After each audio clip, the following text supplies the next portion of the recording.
सुप्रभात बच्चों। व्याकरण के अंतर्गत आज मैं आपको पत्र लेखन के विषय में बताऊंगी।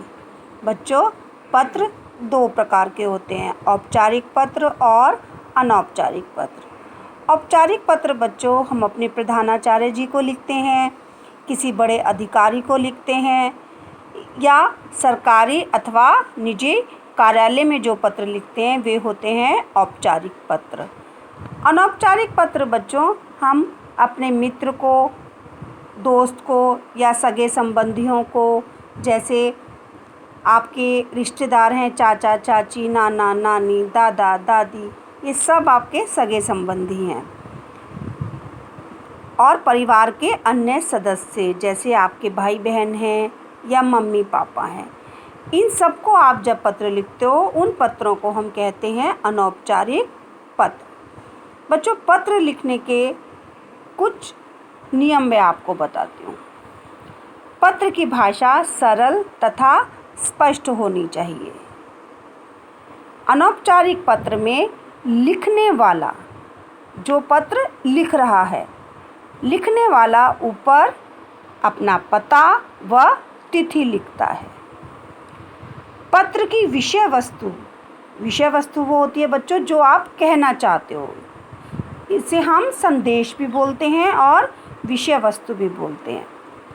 विषय वस्तु से पहले भेजने वाले को पत्रानुकूल, पत्र मीन्स पत्र के अनुकूल उचित संबोधन तथा अभिवादन का प्रयोग करना चाहिए।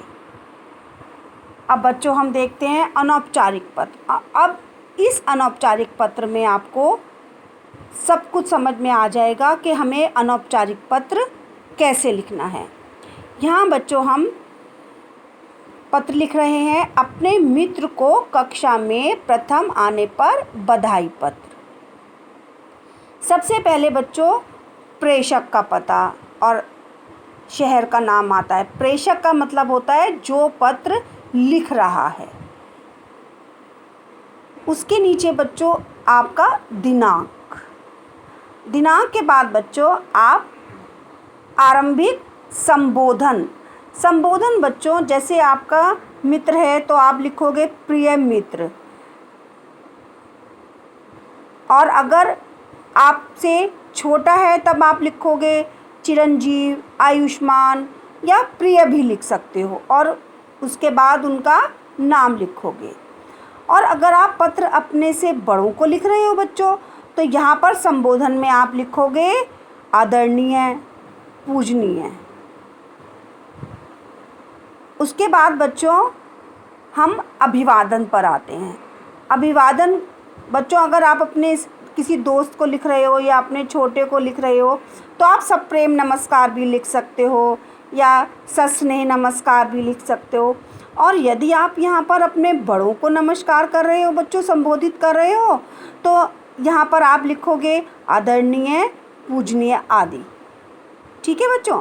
अब हम आते हैं पत्र की विषय वस्तु या संदेश पर। जो हम कहना चाहते हैं अपनी बात, वो हम संदेश या विषय वस्तु में लिखेंगे। और सबसे आखिर में बच्चों हम आएंगे समापन संबोधन पर। पत्र का आरंभ करते हुए आपने लिखा था आरंभिक संबोधन। यहाँ पर आप जिनको पत्र लिख रहे हो उनको संबोधित करते हो, लेकिन समापन संबोधन में आप अपने को संबोधित कर रहे हो। जिसको आप पत्र लिख रहे हो उससे अपना रिश्ता लिखोगे या नाता जो भी है आपका, मित्र हो, भतीजे हो आप, या आप दादाजी के पोते हो। यहाँ पर आप लिखोगे तुम्हारा मित्र या तुम्हारा भतीजा या तुम्हारा पोता, उसके बाद अपना नाम लिखोगे। तो चलिए बच्चों हम पढ़ते हैं बधाई पत्र। यहाँ आपने अपना पता और अपने शहर का नाम लिखा है, ये दिनांक। यहाँ आप अपने मित्र को पत्र लिख रहे हो तो प्रिय मित्र और यहाँ मित्र का नाम। उसके बाद मित्र को आप अभिवादन कर रहे हो तो यहाँ पर आप सस्नेह नमस्कार। तुम्हारा पत्र मिला, यह जानकर अत्यंत खुशी हुई कि हर साल की भांति इस बार भी तुमने अपनी कक्षा में पहला स्थान प्राप्त किया। सभी विषयों में तुमने 100% अंक प्राप्त किए हैं। यह सब तुम्हारी मेहनत का फल है। इसी तरह मेहनत करते रहो। मुझे पूरा विश्वास है कि भविष्य में भी तुम इसी तरह सफलता प्राप्त करोगे। मेरी तथा मेरे मम्मी पापा की ओर से बहुत बहुत बधाई। और यहाँ बच्चों आपका आ गया समापन संबोधन। मैं एक बार फिर आपको पत्र लिखने का तरीका बता देती हूँ बच्चों। सबसे पहले क्या आएगा? प्रेषक का पता और शहर का नाम। सेकंड नंबर पर बच्चों दिनांक। तीसरे नंबर पर आरंभिक संबोधन। नंबर 4 पर बच्चों आएगा अभिवादन। उसके बाद आपकी विषय वस्तु और सबसे आखिर में समापन संबोधन। तो मैं आशा करती हूँ बच्चों आपको अनौपचारिक पत्र बहुत अच्छी तरह लिखना आ गया होगा। नमस्कार बच्चों।